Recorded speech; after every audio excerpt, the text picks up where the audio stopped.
Isang mapagpalang araw po mga ka-agri, mga kasaka, at tayo na naman po ay nandito. So ngayon po ay kukunan natin ang ating pinagagawa. So pinade-develop po natin ngayon yung nandito sa tabing bahay para tumaas po ang ating dike at ang kanyang dike, no? So para po kung sakali ay magkaroon tayo ng kapanatagan para po pag-araw ng tag-ulan. So tinataas po yan, gandun po yan. Yan po, tinaas na po yung nandun.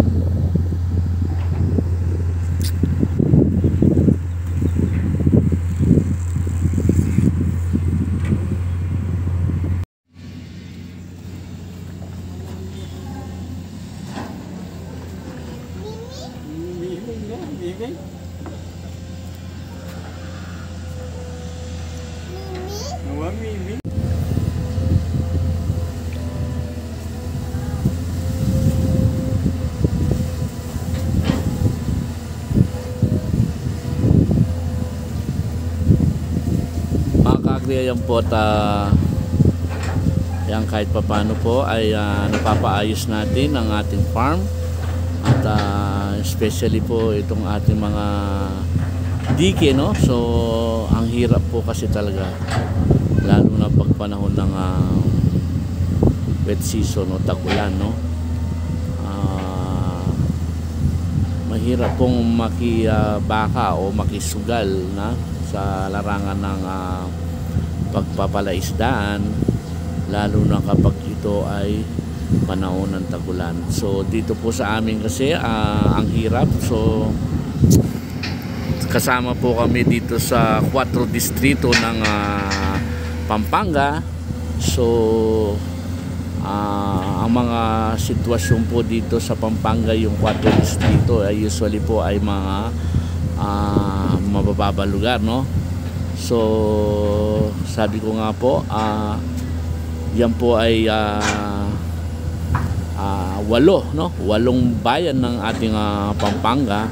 So una po dun sa parting norte, yan po ay ang bayan ng Candaba, sumunod ang San Luis, tapos ang San Simon, tapos ang Apalit, tapos bababa po dito ng konti sa amin, yung po yung Minalin, tapos yung Santo Tomas, tapos po pagkatapos po ng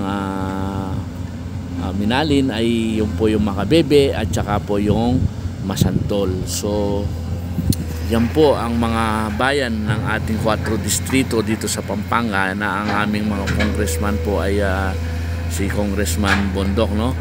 Si Doktora Ana Yor Bondok. So yan po, kaya nga po dito actually napanood po nyo siguro ng mga doon sa mga pagpupulong nila nung mga panahon na kasama si Pangulong Bongbong Marcos. So yung nga po ang problema dito sa Pampanga, yung baha, no? So yan po yung mga ginagawang solusyon, no? So actually dito po sa amin sa bayan ng Pampanga ay dito pong aming kasalukuyang mayor, Johnny A. Sambo. So binigyan po ng solusyon na ang baha dito, no? Ang ginawa niya ay parang naglagay ng perimeter ring, no? So para makontrol ang baha. So ibig sabihin,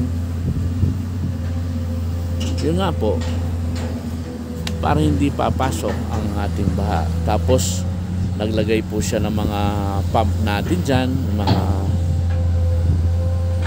yun po yung lumitaw dun.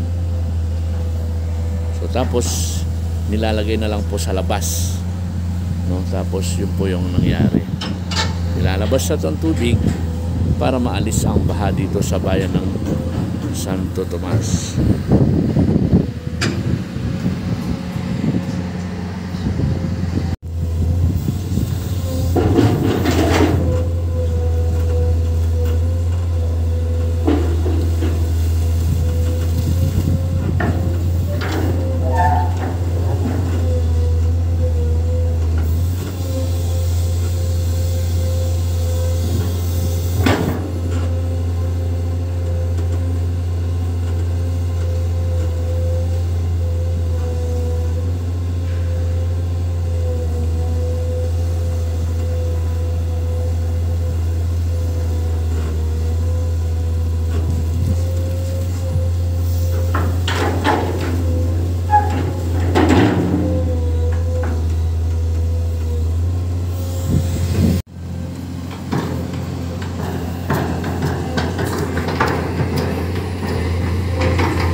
So mga kagreto po, at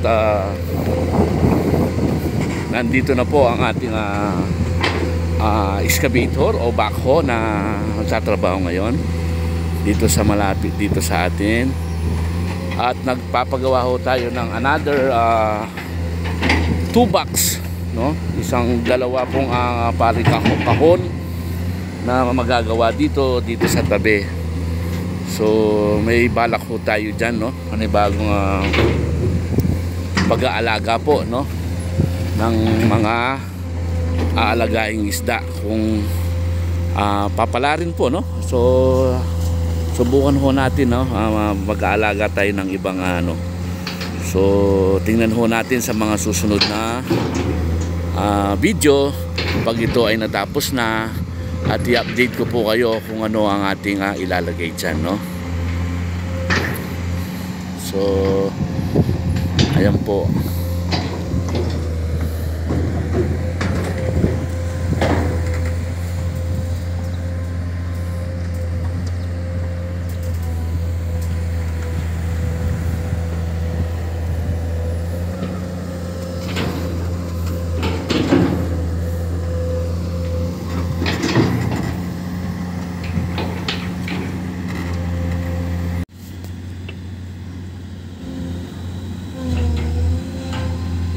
So mga kagreto po, at inaayos po ang pinagdaanan ng backhoe o excavator dito sa loob dati.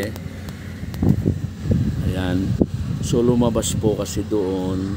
Ayan, pakita natin, zoom natin. Ayan, dyan po sa lumabas. So ngayon pinababalik ko po, at mga bagong kawayan na naman po yan. Ayan, inilalagay. So ayan, mga kulay green pa dahil nasira yung iba. So pinalalagay natin para pagkatapos nito ay lalagyan ulit ng operator ng lupa yan. So para masara na. Ayan.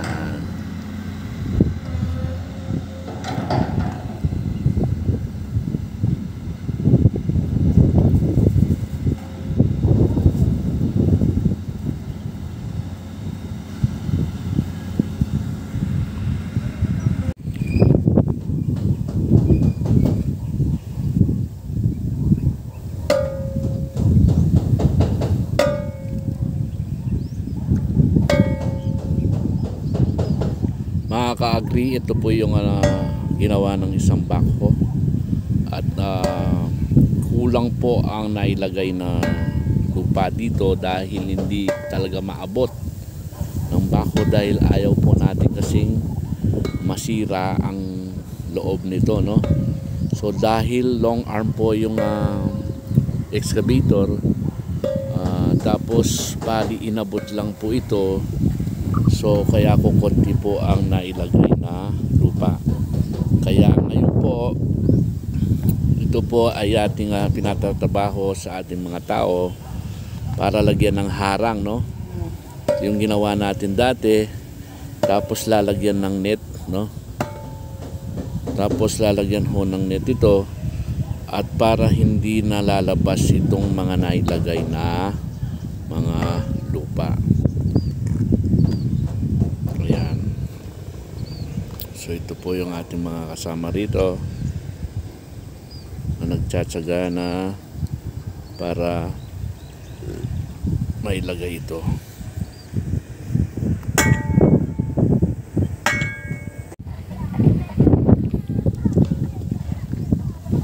So ito na po mga ka-agree, at nalagyan na ng mga box ng ating kasamang si operator Kinglat, no? Pangalan po niya Kinglat, no? Siya po ay si operator Kinglat. Actually umuwi na po, masakit po ang pakiramdam ng ating operator. Ayan. So nakapahinga na kanina pa, no? So pakikita natin ang kanyang nagawa.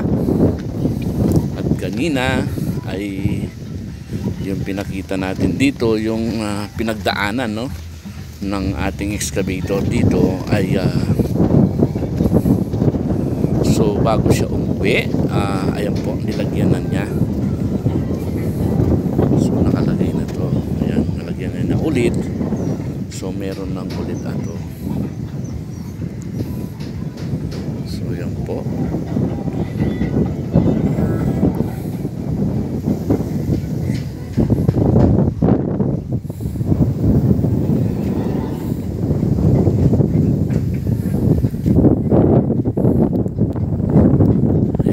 Mga kakti, mga saka.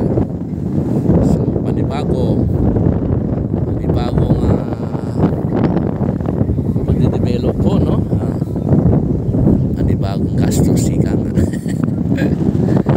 So ito, ibang ilang araw nito ay matatapos na to, at para may ayos po ang ating pispan, no?